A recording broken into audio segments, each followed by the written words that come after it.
Greetings, woman. And I'm Dutchman. Welcome back to the Windmill of Horses. A Sailor's Tale. Final track of Shaman. It's the longest one. It's 7 minutes and 10 seconds. Have we heard songs from Orbit Culture longer than 7 minutes? See Through Me was 7 minutes, I think. But it wasn't 7 minutes and 10 seconds. No, I think it was... Never mind. Okay, so we've heard the other two. Like, we know one of these is supposed to have a video sometime after the EP release, but we're not waiting. Yeah, we're not waiting. No. Yet. Not gonna happen. 9999999. Okay, and we have officially imitated the two titans of the Second World War. Which was the other one? Then Yet was the Russians. But anyway, none of them belong on the crazy Shaman island that Orbit Culture are creating with this EP. And the two songs already broke us, but we're gonna go for another battery because why the F not? Exponential breakage. Are you ready? No. Link to the original video will be in the description. Let's go.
Can I talk about that chorus?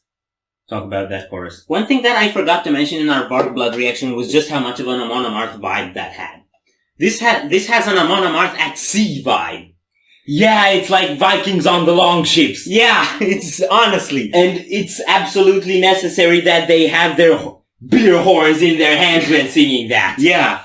And the torch in the other. And all sorts of alcoholic booze in their beards. It's like, that chorus almost has a bit of a dancey party vibe. Yeah. But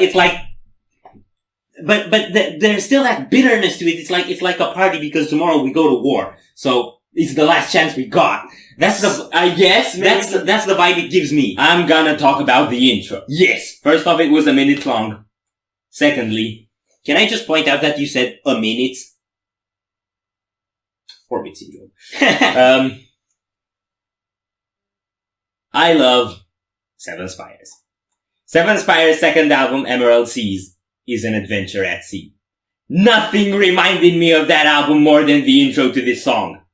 Especially the intro, Igna Defendit, the intro to the album. Listen to it. Let's go. I just want to say, when I saw your face on that intro, I would have bet my life on the fact that you were gonna mention Seven Spires. Yeah, let's go. You get to stay alive.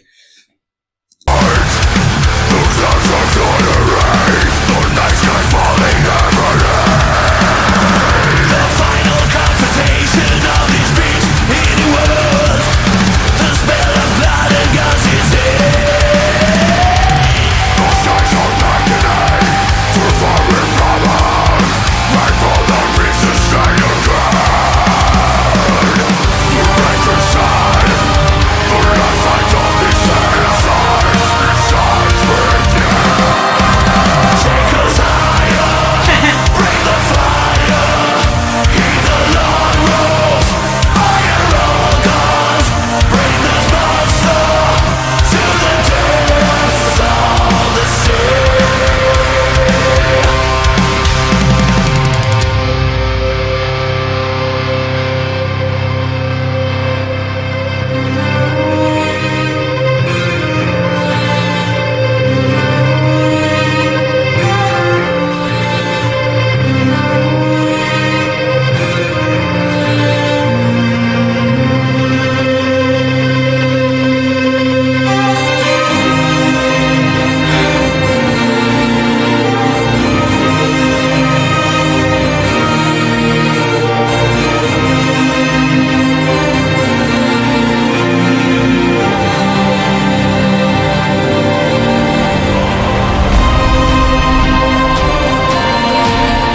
We gotta do it.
I told you those last 10 seconds were essential.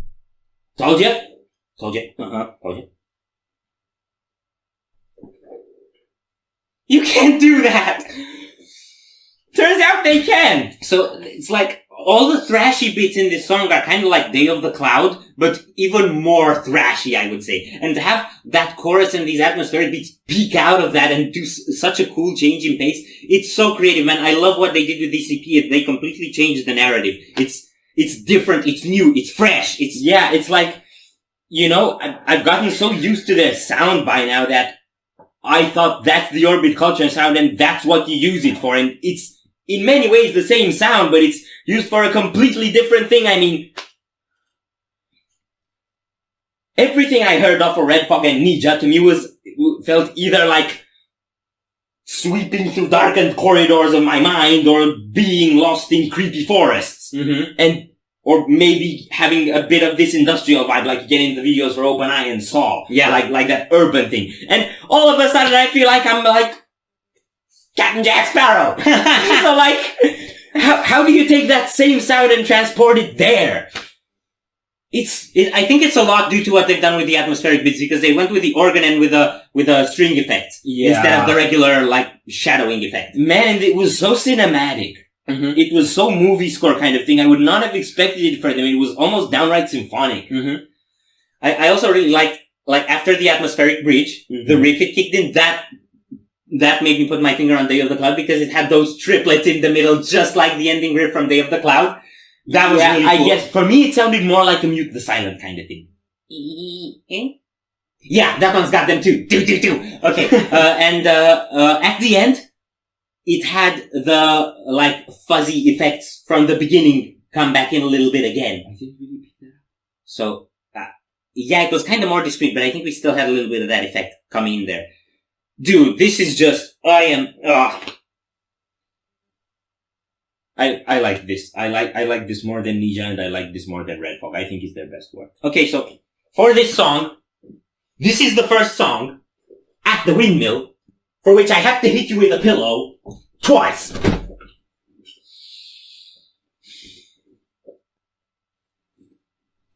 If you enjoyed our reaction, we greatly appreciate the likes and shares, and if you want to see more, don't forget to subscribe with bells on. Thank you very much for stopping by. I hope you enjoyed your stay, and I'd love to see you back at the Windmill very soon.